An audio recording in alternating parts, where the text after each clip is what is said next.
Río abajo voy llevando la jangada. Río abajo por el Alto Paraná. Es el peso de la sombra derrumbada que buscando el horizonte bajará. Río abajo, río abajo, río abajo. A flor de agua voy llevando esta canción. Es el sueño de la vida y del trabajo. Se me vuelve camalote el corazón. Jangadero, jangadero, mi destino por el río es derivar. Desde el fondo del obraje maderero, con el anhelo del agua que se va. Padre río, tus escamas de oro vivo son la fiebre que me lleva más allá. Voy detrás de tu horizonte fugitivo y la sangre con el agua se me va. Banda, banda, sol y luna, cielo y agua,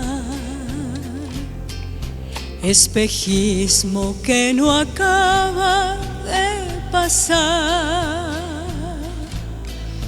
Piel de barro fabulosa, lámpara al agua, me devora la pasión de navegar. Jangadero,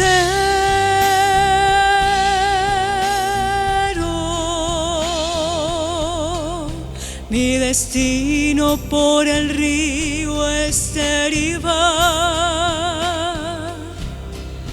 Desde el fondo del obraje maderero, con el anhelo del agua que se va.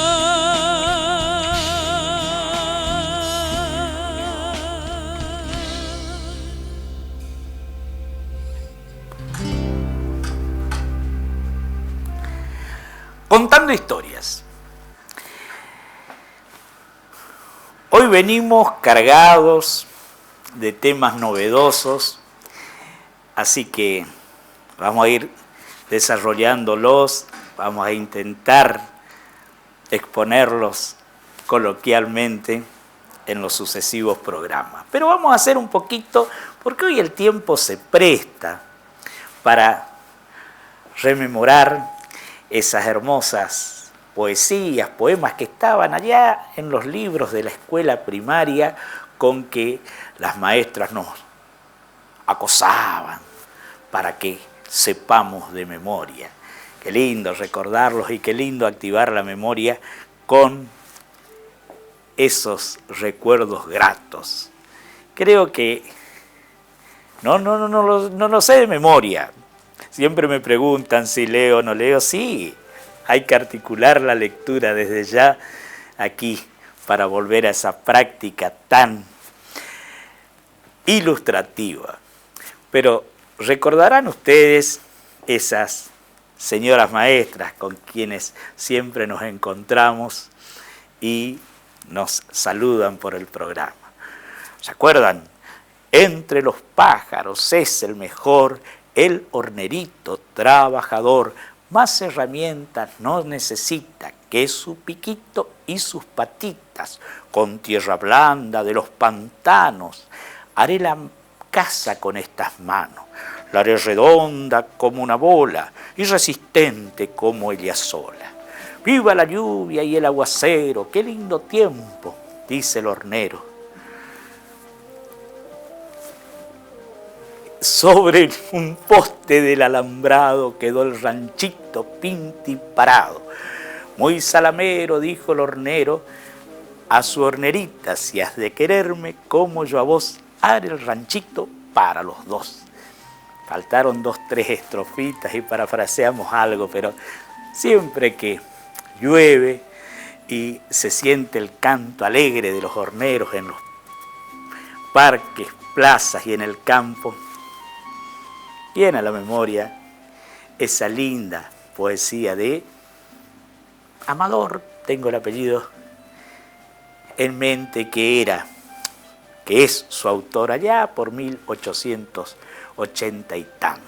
Después otro que me quedó, uno muy breve, de uno de los obligados, el pampero, hijo audaz de la llanura y guardián de nuestro suelo. El viento pampero precioso, que arrebatas con tu vuelo cuanto empaña tu hermosura. Ven y vierte con frescura de mi patio en el ambiente, que hasta me azotas la frente, cuanto empaña tu hermosura. Ahí ya me olvidé de la última parte, pero precioso, el pampero de obligado, era precioso. Lo voy a recordar para la próxima. Pero curioseando un poco en revistas de historia, encontramos un dato interesante que nos llevó a indagar un poquito en esa tarea hoy tan habitual y que dejamos que las máquinas, las computadoras, los celulares, las tablets, etcétera, lo hagan por nosotros. Los famosos cálculos.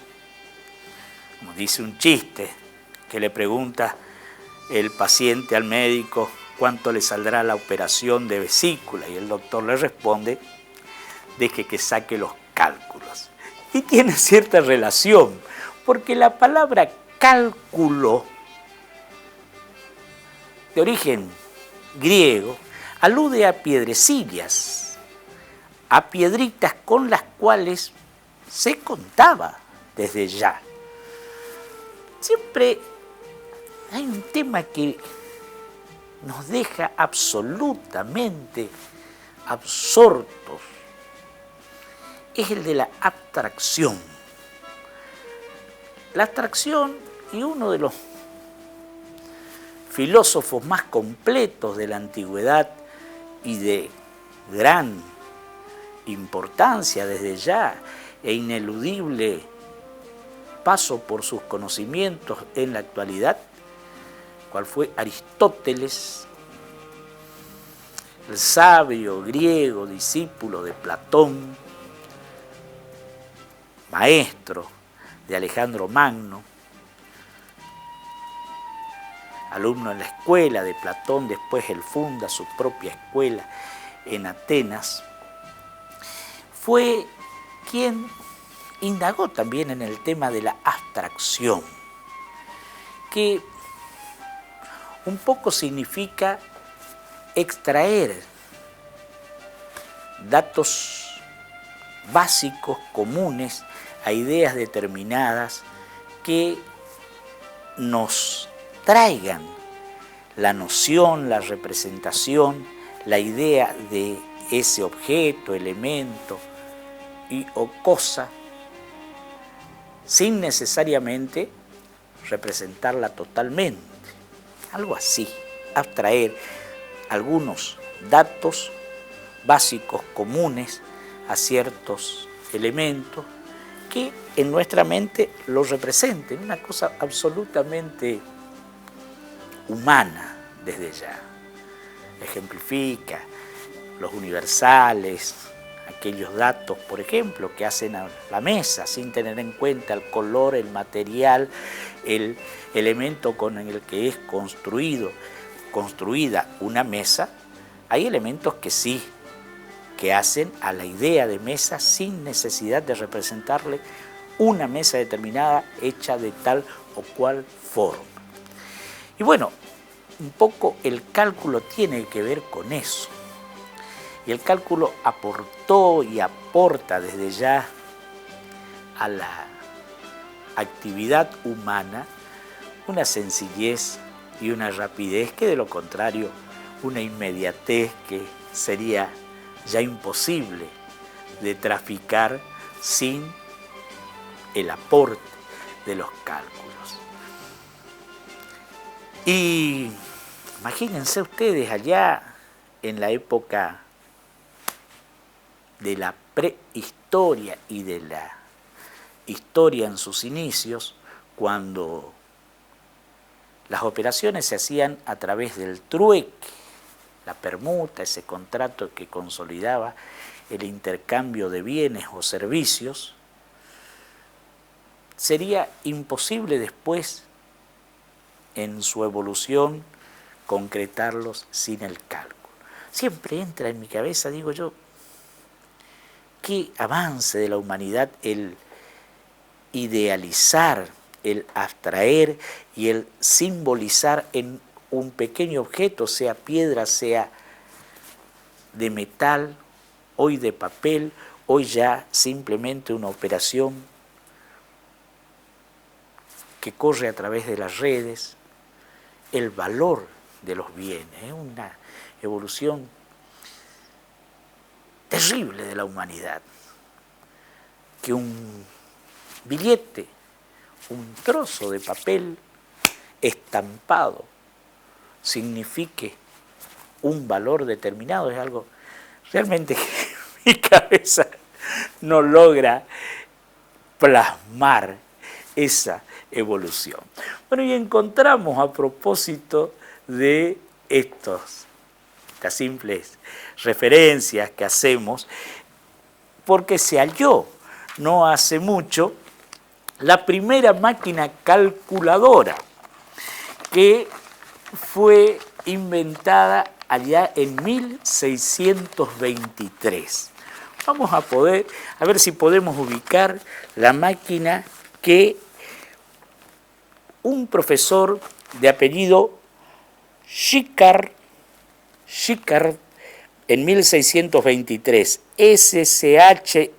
Schickard, inventa una máquina que realiza cálculos aritméticos de forma mecánica. Y este primer ingenio fue destruido por un incendio. Recién, hacia 1960, se logra, allí vemos la máquina inventada que se la rearmó en base a ciertas cartas que se descubrieron entre este profesor inventor y el célebre Kepler, aquel sabio científico que nos instruyera acerca de los movimientos celestes. Fíjense esta máquina hecha en base a tablillas y a ciertos dispositivos que, activados de determinada manera, realizaban los cálculos aritméticos básicos. Una suma simple, 8 más 5, da 3 y 1, pero hay que intercalar de tal modo los elementos para que se obtenga este resultado. Ya cuando vamos a las centenas, se complica más en la máquina, pero esta máquina lo logró y se la rearmó en base a estas cartas intercambiadas entre su inventor y Kepler, ahora en el siglo XX. Anteriormente, ya John Napier en 1617 publica su método de cálculo basado en unas varillas con las tablas de multiplicar inscriptas en ellas. Hablamos de 1623, donde se inventó esta máquina. En 1642 el célebre Blaise Pascal presenta su máquina llamada Pascalina, un prototipo de calculadora que nunca llegó a tener una utilidad práctica. Y hacia 1960 construyen una réplica de la máquina de Schickard gracias a los bocetos hallados entre los documentos de Kepler. Fíjense qué interesante. El primer dispositivo mecánico dedicado al cálculo surgió a raíz del trabajo tedioso y rutinario que realizaban los astrónomos mientras rellenaban tablas interminables con las posiciones de los diferentes cuerpos celestes.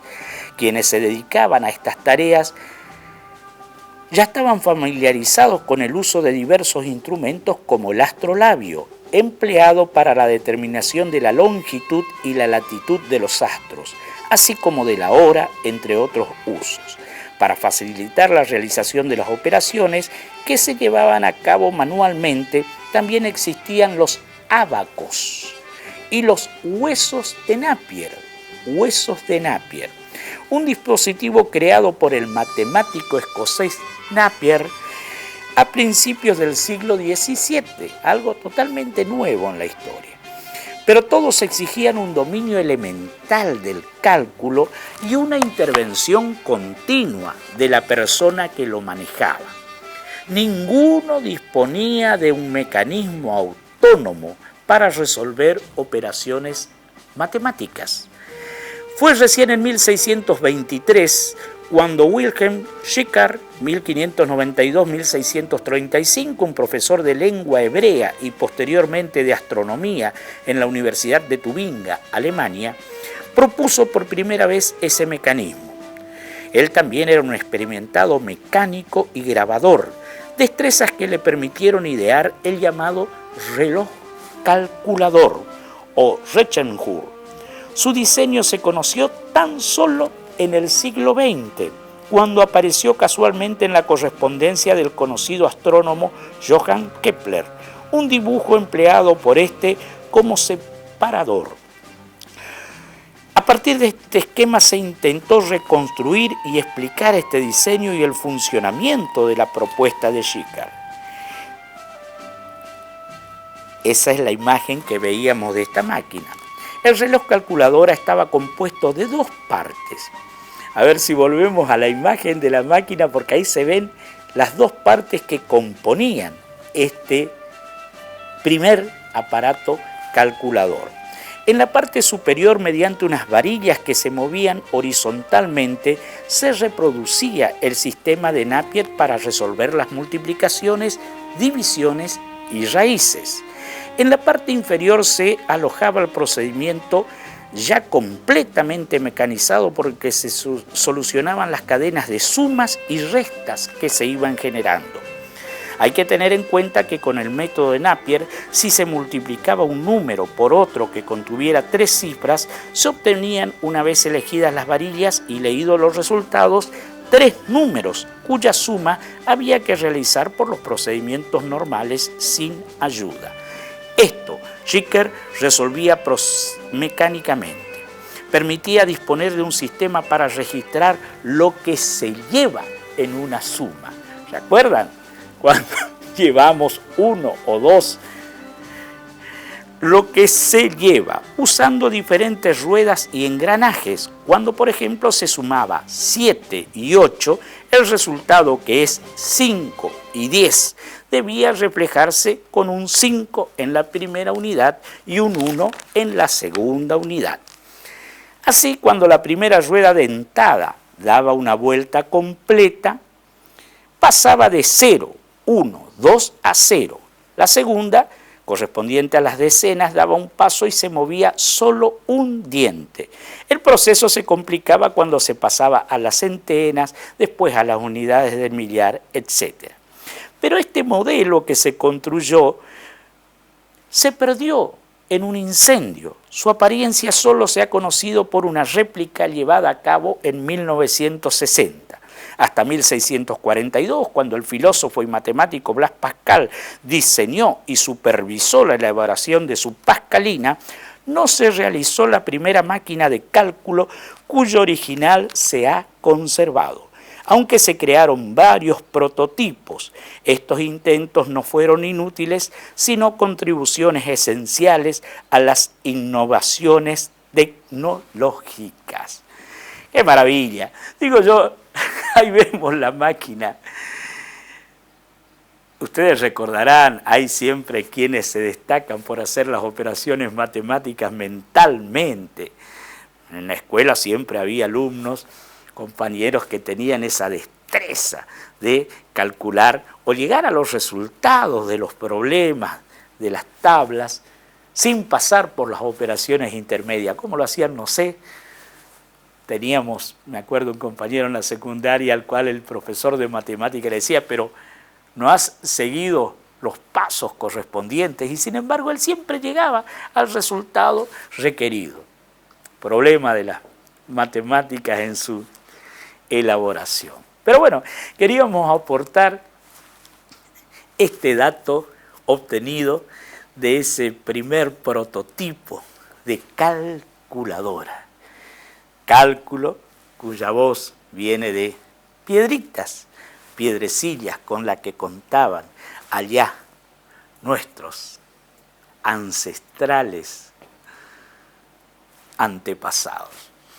Bueno, otros temas que hemos abordado su lectura en estos días, ya que habíamos presentado ese libro sobre la historia de la cocina en programas anteriores, hemos encontrado ahora un sucedáneo que trata de algo que rompió en la historia toda idea que pueda tenerse acerca de el valor de los bienes puestos a comercialización. Si tenemos en cuenta hoy a nivel internacional, mundial, cómo influye el valor,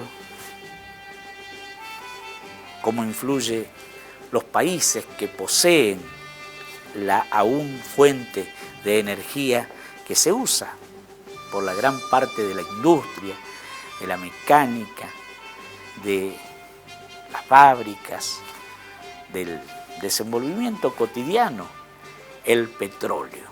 El petróleo es desde ya un bien valioso de por sí por el aporte que hace a la civilización. Pero si vamos a algo que no tiene valor en sí, que no aporta más que un valor sensual, sensitivo, de lujo, podríamos decir, de mero capricho arbitrario a la humanidad, han sido las especias, voz de origen latino que alude a ciertos elementos de la naturaleza que se consideran únicos. Sin embargo, como conocemos a las especias, no necesariamente son únicos, pero han movido el comercio internacional durante siglos. Reiteramos, sin aportar más que el símbolo de la representación social. Principalmente la pimienta. Ese vegetal que originariamente se lo encontraba en la India. También tenemos la zona de las islas de las especias, las Molucas, allá en la zona de las Polinesias.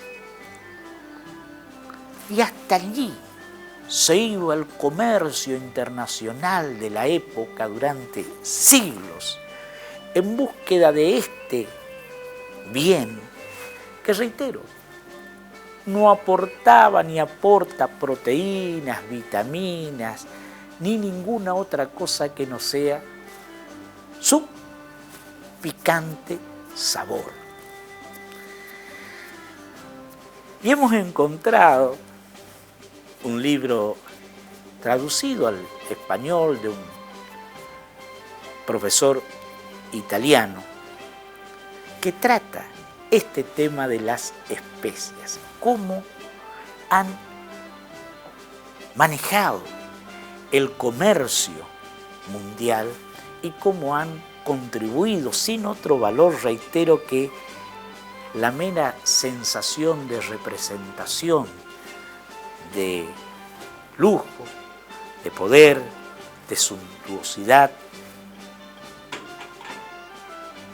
y han permitido abrir el mapa mundial, desde ya descubrir para Europa nuestro continente y de allí englobar o redondear el globo e ir en búsqueda de las mismas hasta sus fuentes primarias allá en las Indias orientales. Seguiremos con este tema en nuestras Contando Historias.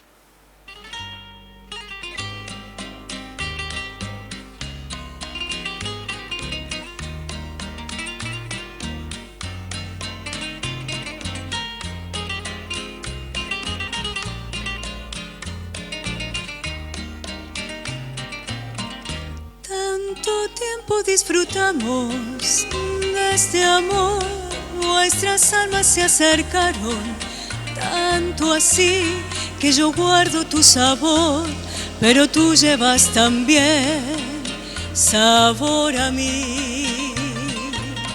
Si negaras mi presencia en tu vivir, bastaría con abrazarme y conversar. Tanta vida yo te di que por fuerza tienes ya sabor a mí.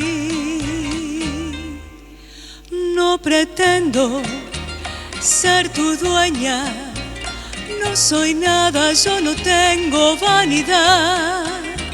De mi vida doy lo bueno, soy tan pobre que otra cosa puedo dar. Pasarán más de 1000 años, muchos más, yo no sé si tengamos la eternidad, pero allá tal como aquí, en la boca llevarás sabor a mí.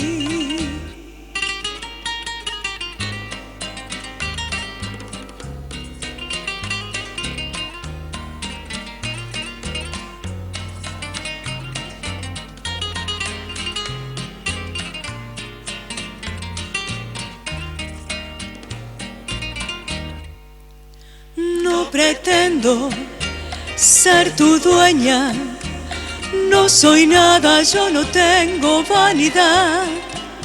De mi vida doy lo bueno, soy tan pobre que otra cosa puedo dar. Pasarán más de 1000 años, muchos más, yo no sé si tengamos la eternidad, pero allá tal como aquí, en la boca llevarás sabor a mí.